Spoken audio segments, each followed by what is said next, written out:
Hello, everyone. Welcome to today's Rewards Mastermind. We're thrilled to welcome a true maestro of communication and connection, Stephen Steers. He is the founder and principal consultant of an organization that helps many companies out there bring a unique blend of humor and insight. Because Stephen is a stand-up comedian. We're going to talk a little bit about that, but he is a sales specialist, and he helps a lot of companies really hone in their sales strategies. He has a background that is eclectic as it is profound. We talked about his stand-up comedy, but Stephen also has transformed the art of storytelling into a key business superpower. He is the brain behind the book Superpower Storytelling, and it has paths that helped companies create creative stories and to really define their product and create connection for companies across 35 countries, including giants like Google and Nike, or Nike, depending on where you're from. So Stephen teaches us that it is not just about making the sale, but but to make a lasting impact, you have to have that connection through interaction. So let's dive into their narrative with Stephen here and discover how to weave the alignment of meaning in our sales plans to create that power of connection. So welcome, Stephen. Thank you so much for having me, Sam. It's a pleasure to be here with you. Yes, yes. So the first thing that we like to do on these sessions is really dive in to a little bit about you, and how did you get to where you are today? So can you tell us a little bit about your journey? Yeah, absolutely. And thank you for the question. I started out as a kid selling ice pops all around. And that was one of the first ways I was able to save up a little bit of money and buy candy and everything else. And I graduated college and I eventually found myself in the construction industry. I was partially in the field and partially in the office. And one of the days I was doing an inspection in one of the buildings, the Baccarat Hotel on 53rd Street and 6th Avenue, New York. A cement block fell immediately where I was standing and I missed it by 1 second. Literally, Oh, wow. split second, I wouldn't be here speaking with you today. And that got me thinking, very dark thoughts, but eventually you're going to die one day. And if I'm going to die, I want to die doing something that I really wanted to do. And I always wanted to be an entrepreneur. I always wanted to have my own company. And I started thinking, well, what skills do I have? I don't know what to sell. Well, maybe I can sell because I'm good with people. Mm-hmm. And so I just went about getting any job I could in sales, bottom of the barrel, doing the cold calling, sending the emails and everything else. And that's how I got into sales as a profession. Fast forward a few years, I got laid off from that very same job for kind of no reason. And I walked into the meeting that I had with my VP, and in walks the head of HR. So I knew what was going to happen right away.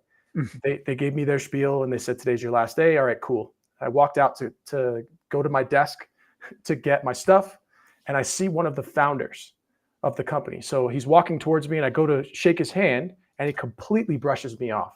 Oh, and wow. I was like, oh, that's gross, but all right, cool.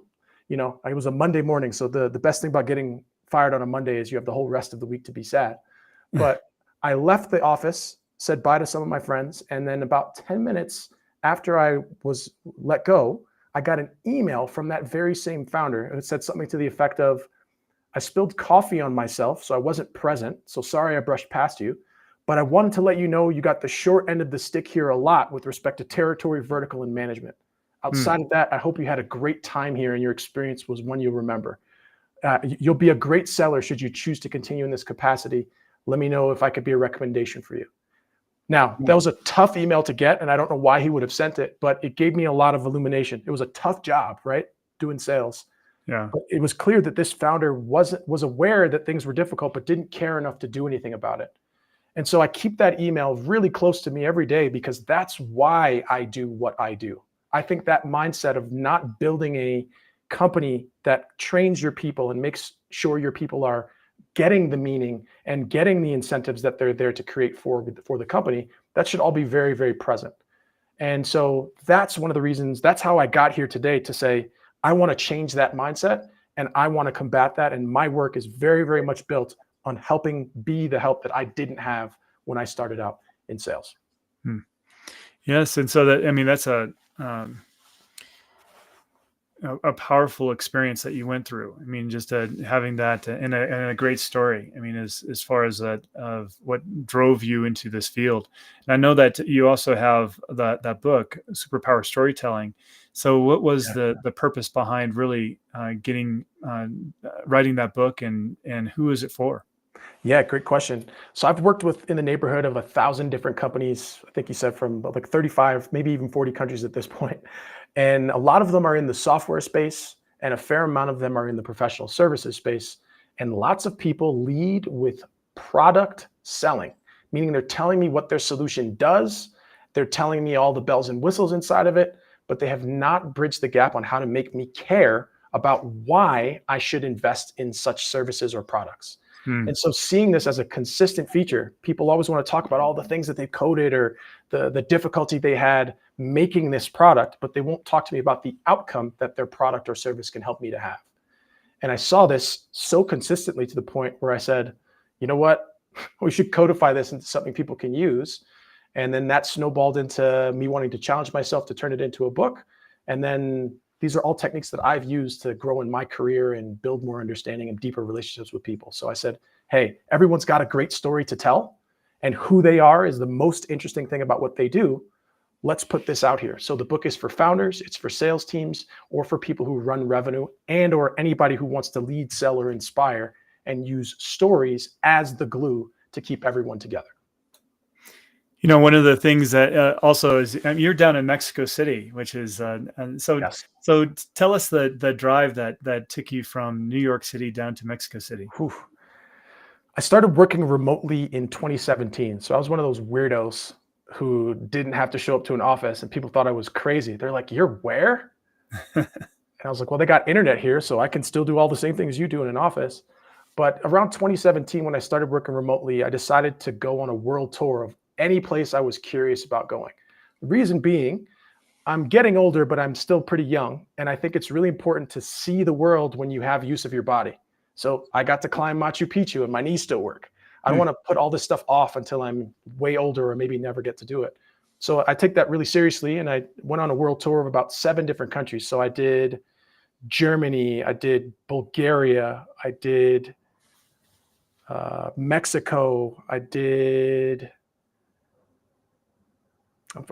Peru and Ecuador. And I was like, hey, I'm just curious about these places. Let's see what works. And Mexico just grabbed my heart in so many ways. In general, I have a lot of friends who are Mexican. They showed me the culture. The food's amazing.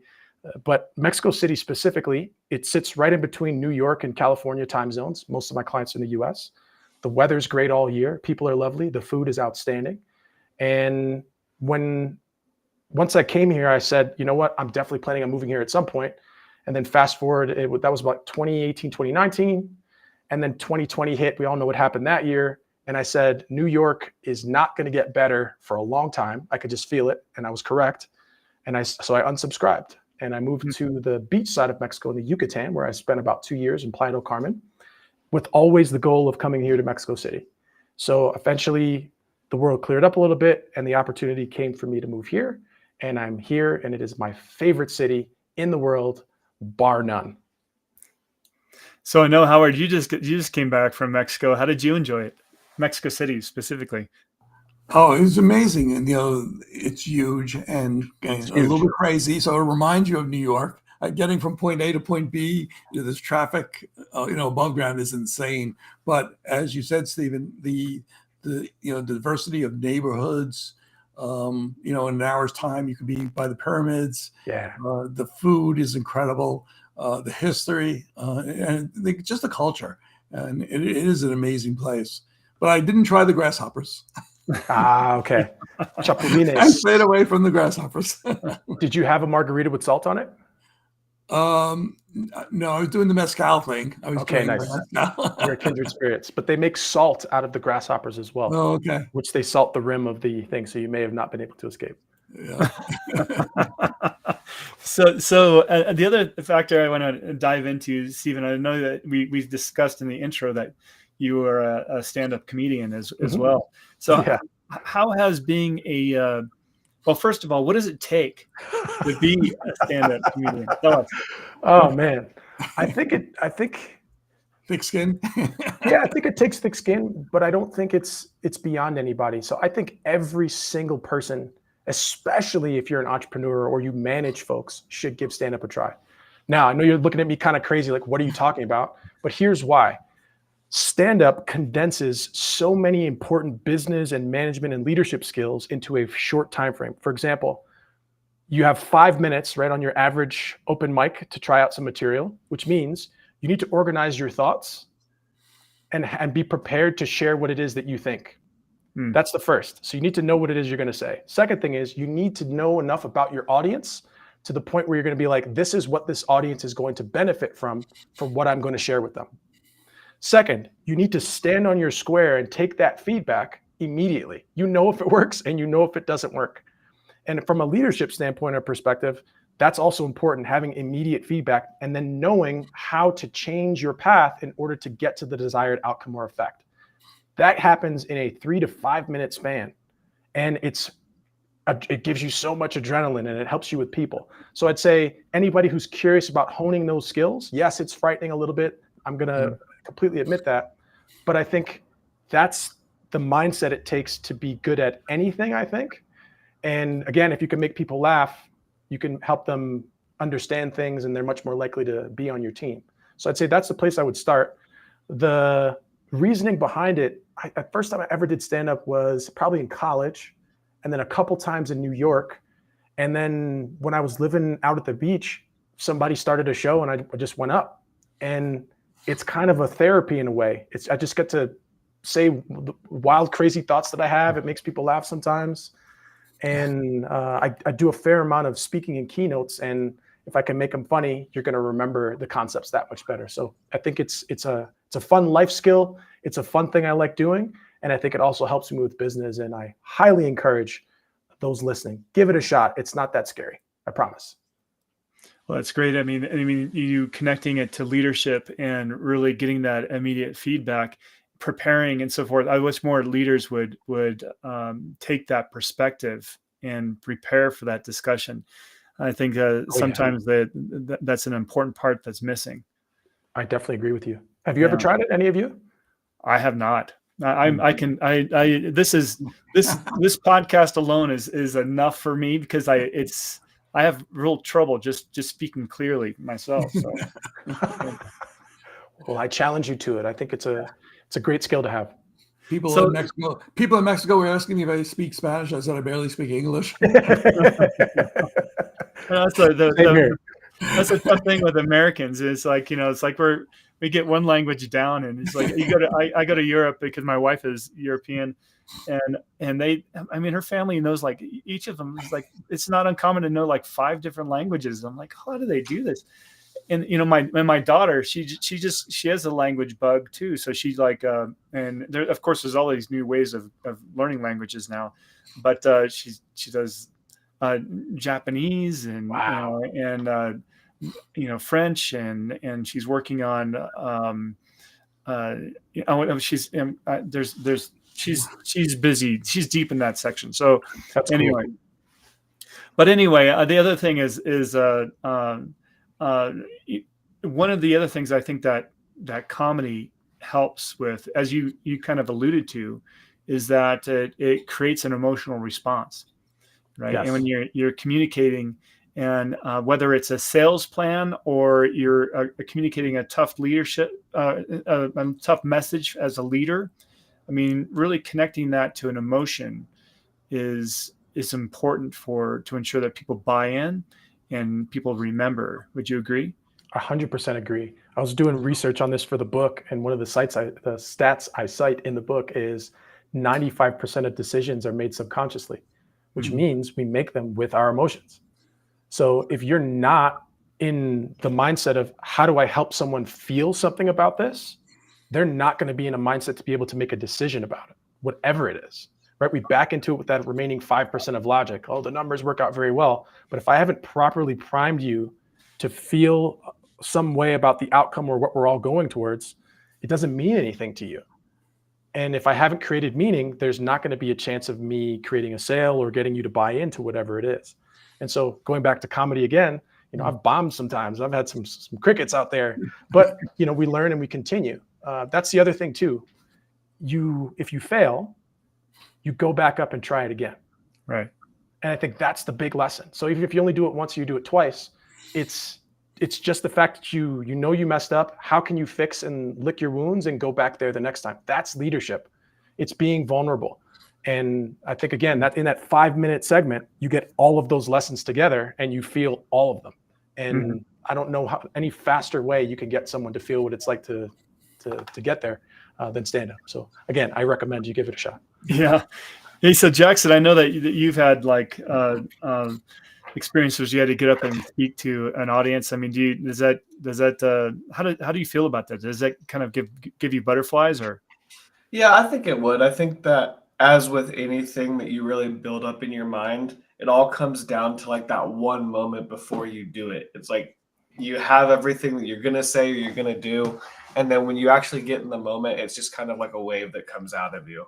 If you've prepared appropriately and you know the material, the anticipation is much worse than the actual presentation. And I'm sure that's the same with stand-up. Once you get up and the crowd's rolling, it's probably easy to kind of coast through it.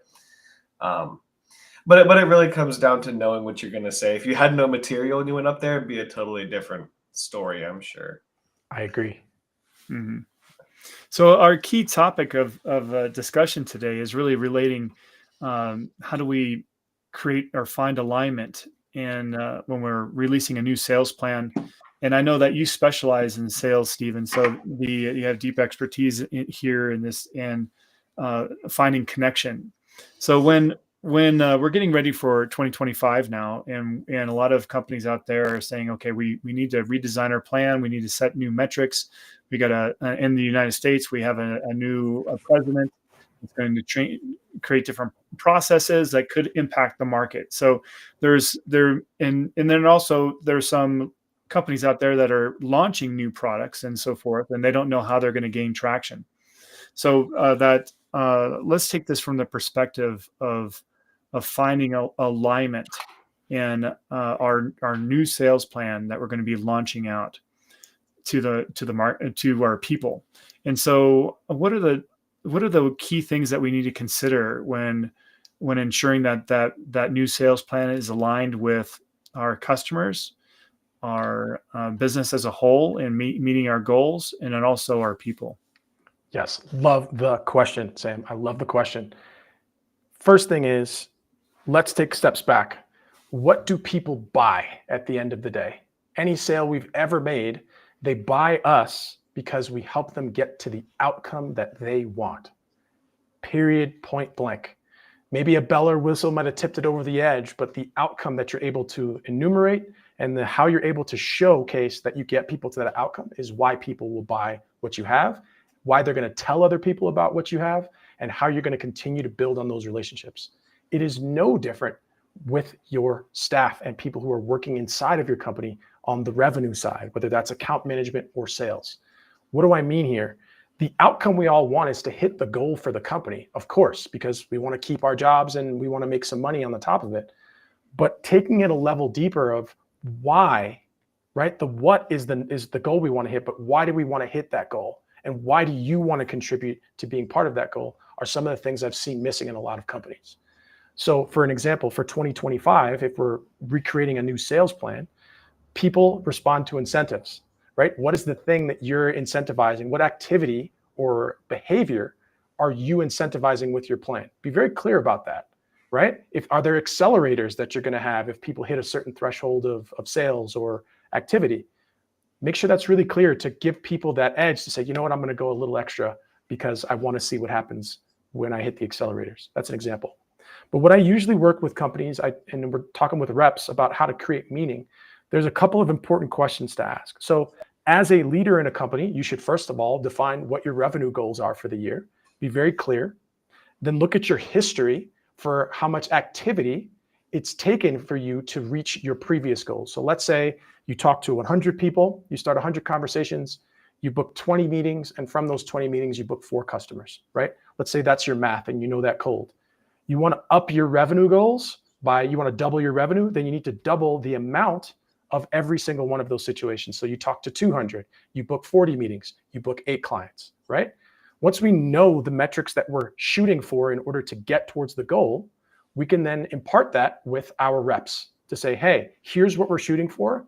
This is the level of activity that's going to be necessary for us based on our historical performance to get to this goal. Does that make sense? And they'll say yes or say no. Cool. And then you explain how you want. But creating meaning for a rep is about asking them what they want. So salespeople do love money. Some people will say that salespeople are coin operated. I don't love that phrase, but I think everyone gets it when I say it. You want to know why that rep is doing sales. What are they saving up for? Sam, before we started recording today, we talked about, for example, if you're a manager, you want to ask what goals that person has for themselves. Are they saving up to buy a new car? Are they saving up to get a new house? Are they paying off student loans? Do they want to invest in certain things? Whatever that thing is, get very clear about that individual's motivation for what they work hard for. And once you have visibility into that, as you manage that person, you're able to say, okay, so you want to save this house. What range of house are you looking for? They can potentially maybe give you a price range, and you say, hey, so that means you're going to be looking to get this much on target earnings. Is that right? They'll be like, yeah, that would be lovely. All right, so here's the type of activity that it's going to require for you to get there. Does that make sense to you? Yes. Is that something that you're going to be able to achieve? Well, yes, I think so. And then as a manager, what do you need from me to help you maintain this level of activity? And now you become a partner in their goals. And every time there's a slip, like let's say they're not doing as much activity, or a deal didn't go through, or they're doing really well, whatever it is, you can always take them back to their own frame for why they're doing what they're doing. Because company goals are important. Let's not get it confused here. It's super important what the company needs, but what the company needs does not necessarily supersede what I want to have as a rep. And if you can marry those two together, here's what the company needs, here's what you need, here's the activity it's going to take for us to get this and for you to get that. I'm here to support you. Now there's visibility, and now the number that they need to hit isn't just a number to help the company. It's a house, it's a new car, it's whatever their thing is. And as a manager, you now manage to that thing that they want so that everything is present for them and they know you're on their team. That's one of the ways I've seen meaning happen very clearly.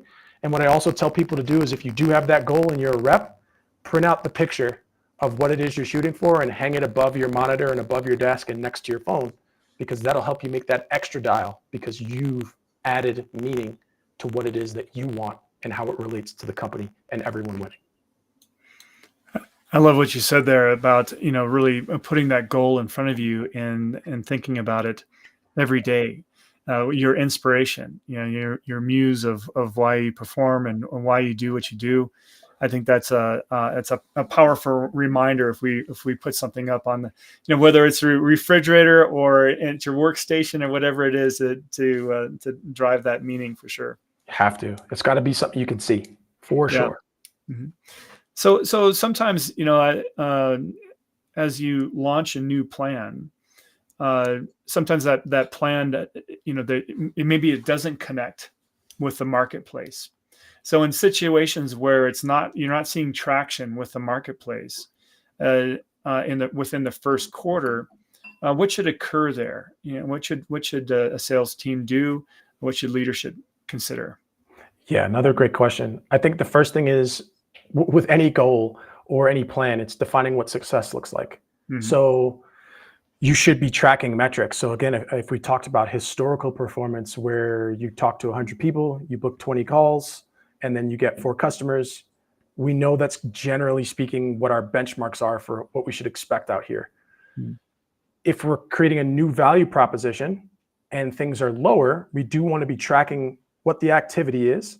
We want to be tracking each stage of that funnel. So we want to go from what messaging we're putting out there, how many messages we sent. We want to know what our open rates are. We want to know how many calls we booked. We want to listen to those recordings. So I'm huge advocate of reviewing phone calls. This is one of the services that my company is pretty well known for. And I say, I can listen to one of your phone calls and know a ton about the health of your business. The reason is, This phone call gives you the situations that your reps are experiencing where you're actually getting a chance to offer your value proposition and get feedback, right? It's like doing stand-up. You're right there in the mix, and you have to respond directly to what people need or don't need. I say analyze that space, know where you're getting objections, know where there's confusion, and that's going to tell you a ton about the following things. So situations is the bottom of the pyramid. Once we know what's happening in the situations, we know what skills we need to train our team to be better at. Once we have a clarity on which skills, whether that's hiring trainers to come in or doing training on certain things, we have direct data that says this is where this is falling flat. Once we know what skills to teach for, that informs the systems that we then leverage. Is email the right thing to get in front of these folks, or is calling our events better? And then that informs the strategies we use to grow our company in general. So I would say first place, something's fallen flat, monitor the calls. Have a rep bring in a call where they were confused or something else, and then use that as a manager as a teachable moment to train the team. Oh, it looks like we missed talking about this specific benefit that this group really cares about. Let's update our scripts to mention this piece earlier and then drive the conversation accordingly. So I say phone call, listen to your phone calls, huge knowledge base in there. Okay. And then as you go through the listening to the different phone calls from the different reps, then you can identify those that have the message on point and some that need some coaching, right? So how should leaders really introduce the concept of helping, or introduce the concept of coaching, helping their people perform better when there's a problem with them executing on a plan? Great question too. I think again, it comes back to setting that meaning. So a lot of folks can get their back up against the wall when it's like, oh, you need coaching. It's like, no, I got it under control.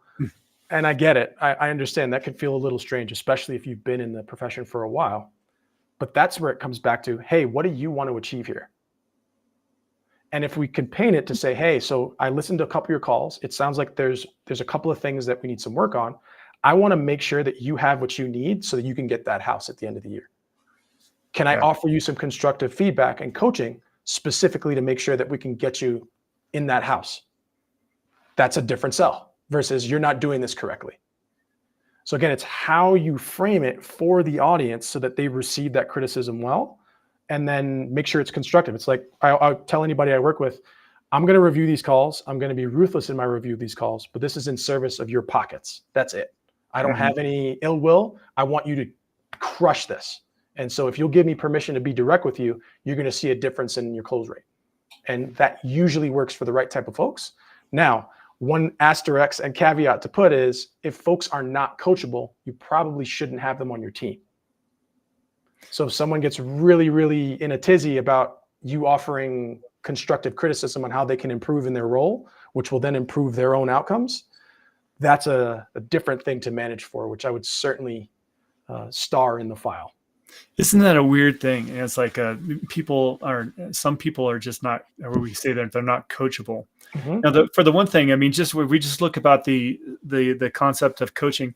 I think that there's this old idea, and that coaching is a negative thing in the business context. If we look at coaching anywhere else, I mean, the sports and different things, I mean, coaching is like, oh yeah, who's the coach? And it's a good thing. It's like you're looking for feedback. I mean, you're hungry for that feedback.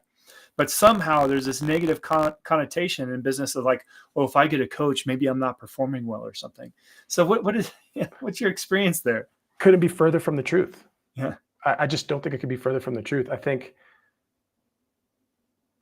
look at anybody any of us probably look up to. They'll tell you they had at least, maybe not a coach, but they had a mentor. They had someone they asked for advice and could get an objective view on where they are.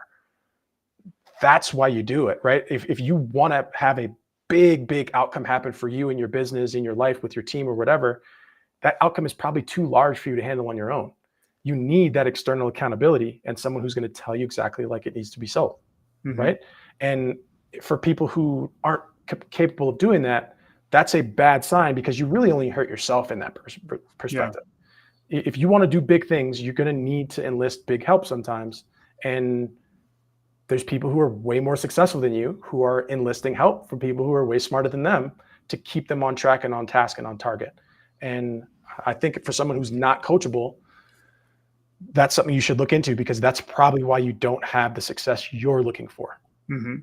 Well, let's dig into that word, not coachable. I mean, so there's some of our listeners out there is like on, well, geez, I want to make sure that I'm coachable. How do I give the perception that I'm somebody that's worthy of a coach and that I'm coachable, to avoid that label?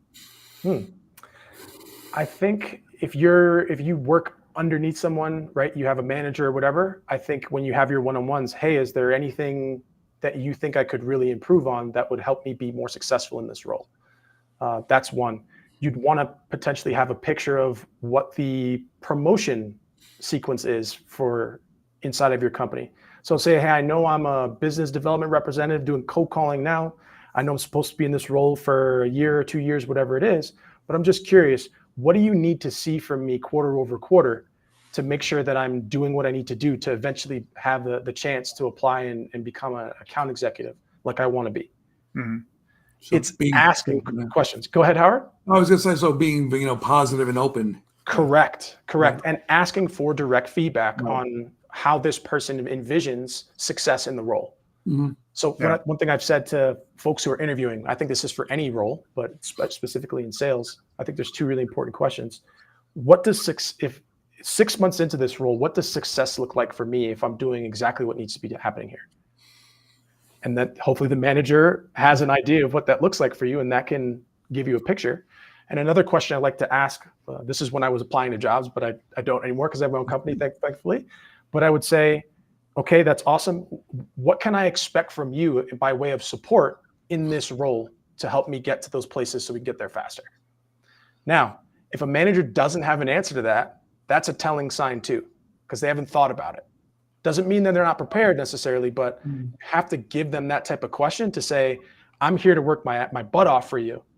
I want to be really successful in this role, but I want you to hold me accountable. And now that's a kind of flip of like, you're going to hold me accountable and I want to see that you do. Mm-hmm. And I think that's a nice, in my experience, it's been a nice way to showcase that you're really thinking about how to be a valued member of this company and get the best leadership from the leaders who are at play.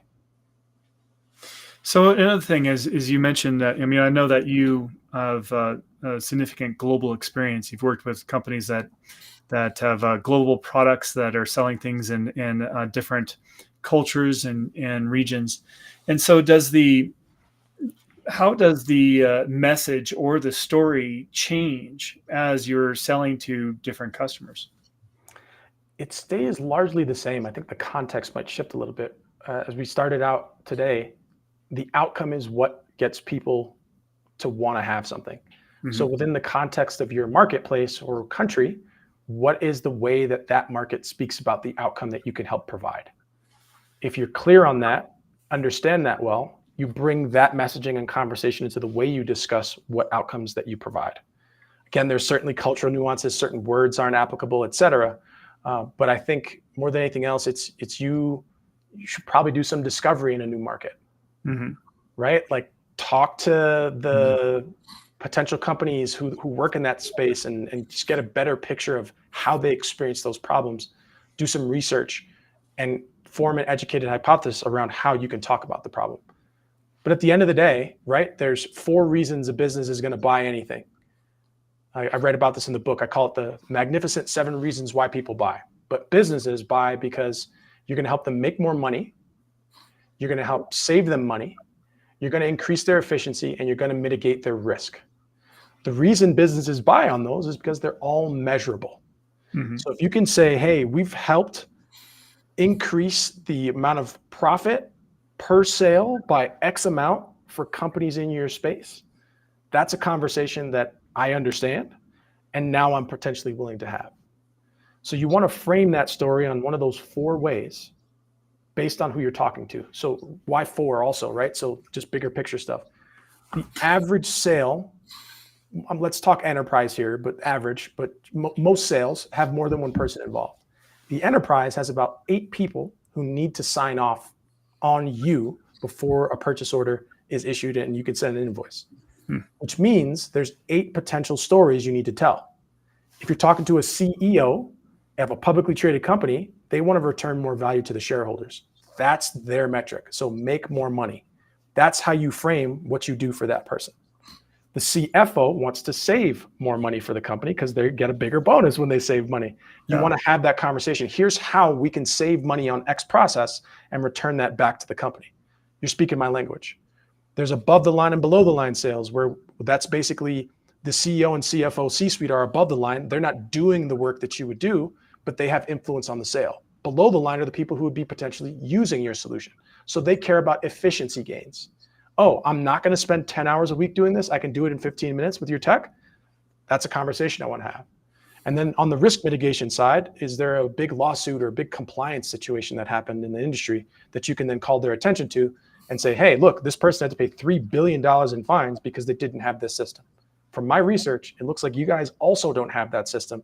I have some ideas on how you could make sure you're set up well and you're not at risk. Do you want to talk?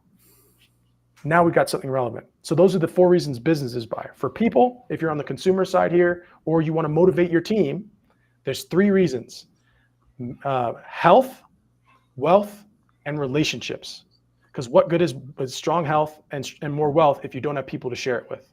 Right. So when you're managing your team, you want to understand, what do they want to do with wealth? How are they doing with their health? Again, where appropriate, of course. And then who are they working hard to help or do things for? If you can frame those things and make those present in your incentive plans and the way you manage people and the way you have conversations and any market you're going across, it shows that you care, and it shows that you've created the space to allow for an emotion to come into the situation, which helps people make a decision. Right. So specifically, if you want to ensure that you're relevant and influential in your plan or whoever you're trying to influence, you need to make sure that the value is aligned with their beliefs, what they want, what they're looking for. Yes, because otherwise it doesn't translate. Otherwise, I'm just selling you what I want you to buy versus I'm helping you understand what it is that you need and then framing my solution as the potential solution for your needs. Which is, again, we could go off the rabbit hole here as well, but this is where I'm super bullish on having a very specific structure for a sales call that allows you to get the right information with the right questions from folks so that you give yourself the opportunity to tell stories about similar situations that you found clients in, and then offer your product service as the solution to the problems that you've uncovered together. If you do it out of order, it's not going to work. Sequencing is important. Mm-hmm. So one of the things I really like about sales and the sales area, I mean, is sales compensation. I mean, that's where we've truly found out how to gamify the compensation process, because we're specifically looking at metrics. Those metrics become your scorecard and so forth. But sometimes those metrics, when you're launching a new product or going into a new area, sometimes those metrics the plan doesn't. It's not a true indication of success. Perhaps you're not getting information that's timely from that market, or perhaps the market needs a little bit more business development and socialization of the new product to understand its value before it gains traction. So in situations like where the metrics aren't really showing the performance of the sales team is doing all the right activities, so what should happen in a situation like that? A couple of different things. So first, I want to draw a distinction. Do you know the difference between sales and business development? Tell me. Okay. In my opinion, business development is figuring out what is a commercial interest that the market has, mm-hmm. and how can we make this something that is sellable to folks. So it's asking the right questions to understand needs, timing, and all this other stuff. And then once we've got that locked in, it becomes sales, because sales is a system and a process that is completely codified. We mm-hmm. talk to these people about this subject, about these needs in these particular parameters, and it's much more predictable. Business development is kind of uncovering what people may or may not want and the language in which we would use to then sell a solution to folks. So in my context is what I'm saying is that perhaps the company is created this new product and they're mm-hmm. really excited about it. They say, okay, we've looked at our segment. Our customers should be really excited about this, and they're betting on it big. But then they're putting that out to market, and then they find that it's not gaining immediate traction as they've hoped. So there's a piece that's the piece I'm trying to capture here. Yeah, no, totally makes sense. The things that I would say first and foremost is let's go where it's warm. So instead of it being well received by the market or not, I would say to your accounts team, here's this new solution we have. Here's what it can do. During your next set of one-on-ones with these folks, ask them about these particular types of pains and make a quick offer to say, hey, we've built something that could potentially help. That'll give you a fast indicator in a low stakes environment around is there really a there there. Because I've seen a lot of companies, and I'm sure you have too, that build stuff because they're excited about it, but don't have the burden of proof inside of the market that it is something that people want to buy. So I would say before you get out to like, oh, we're launching this product, have your accounts team during their meetings talk with folks about what's happening in the future. And is that a conversation that those folks would want to have? That'll get you your first couple of customers and commercialize things the right way and give you the talking points for your business development and or sales team. So that would be the first. But if you can't do that, you've already launched, I would then take further steps back. So let's look at your numbers. Let's look at your metrics. Let's look at the calls. What's happening here? Where is this falling flat? The whole reason you want a sales process, the whole reason you want a series of steps is because let's think of this like computer code and sequencing.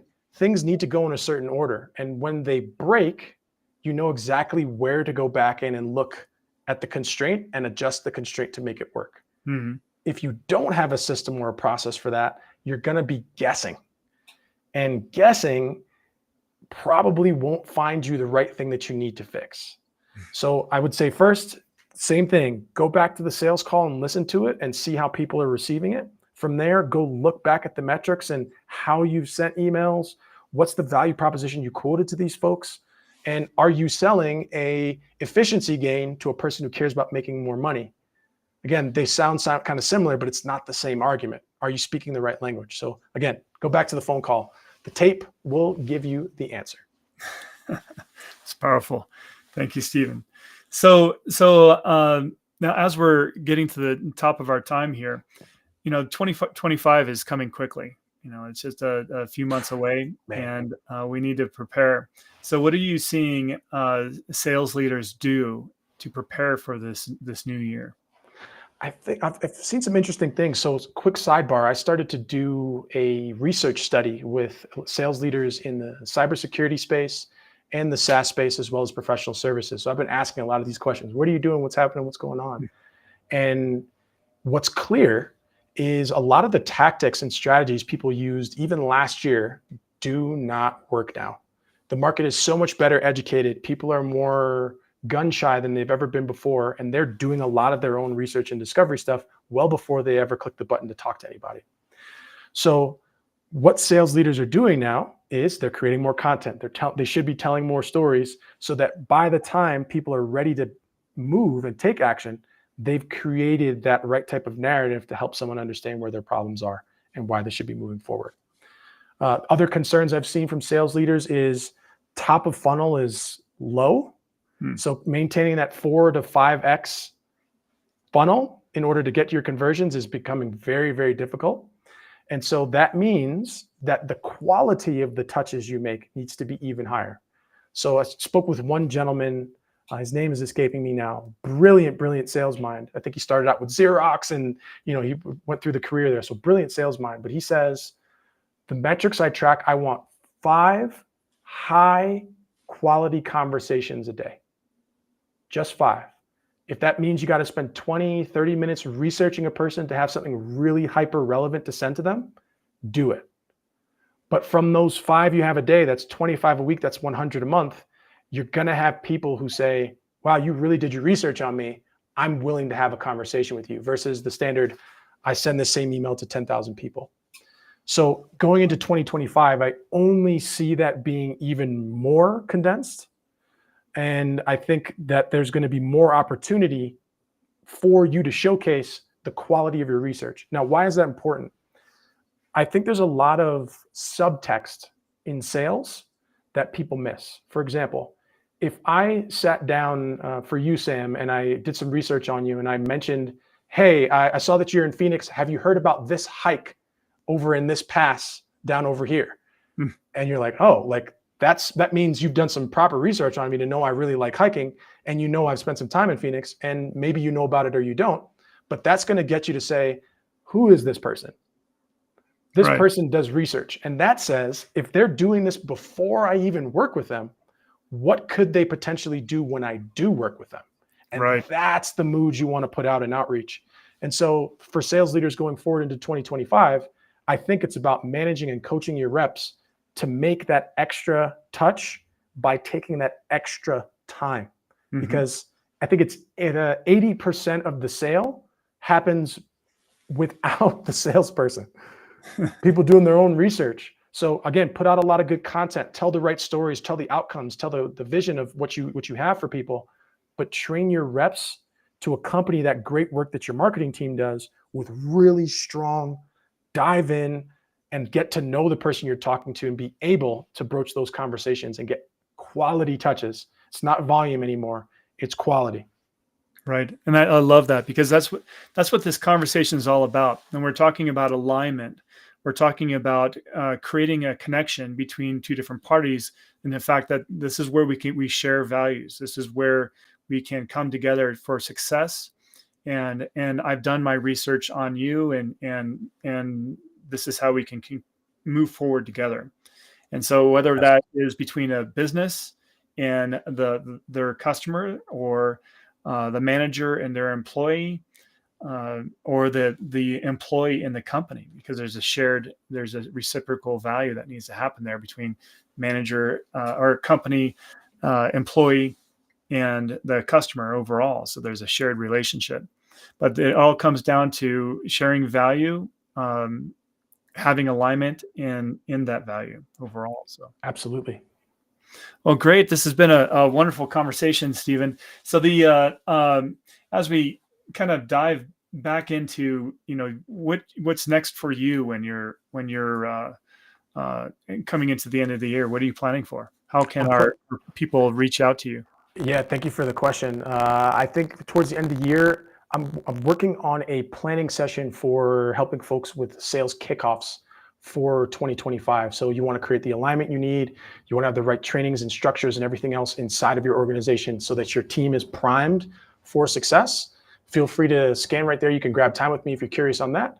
And then if you want, I can throw you on my newsletter and let you know the exact dates for that.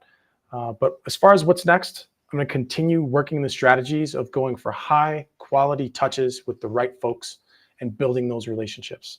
Because again, taking further steps back and thinking really big picture here, if you look at your business, how many clients do you really need? Everybody's business is going to have a different answer there. But if it's 10 clients, you probably only need to talk to 100 people and build really good relationships with those 100 people. And that's going to have everything that you need. Mm-hmm. Further, if you talk really well to those 100 people, they're going to introduce you to another 10, 100, or 50 people who like you because of the way you have your approach. And that's going to feed its own cycle. So going to continue to work those strategies. And then I'm going to continue to drink water and mind my business. Good. And so where can people, where's your website? Yeah, thank you for asking. My people can find me, StephenSteers.com. That's Stephen with a PH, like they spell it in the Bible. And Steers, imagine like a car, STEERS. You can find all the information, all the resources that I kind of have discussed here as well. And then if you want to sign up for my email list and get a free copy of the first chapter of my book, you can do that at the bottom of the webpage. Great. Well, thank you so much, Stephen, for being on the Rewards Mastermind today. It was a great conversation. Thank you. Thank you for having me, Sam, and a pleasure to meet you, Howard and Jackson, as well. All right. For all our listeners out there, we'll see you next month on the Rewards Mastermind. All right, take care.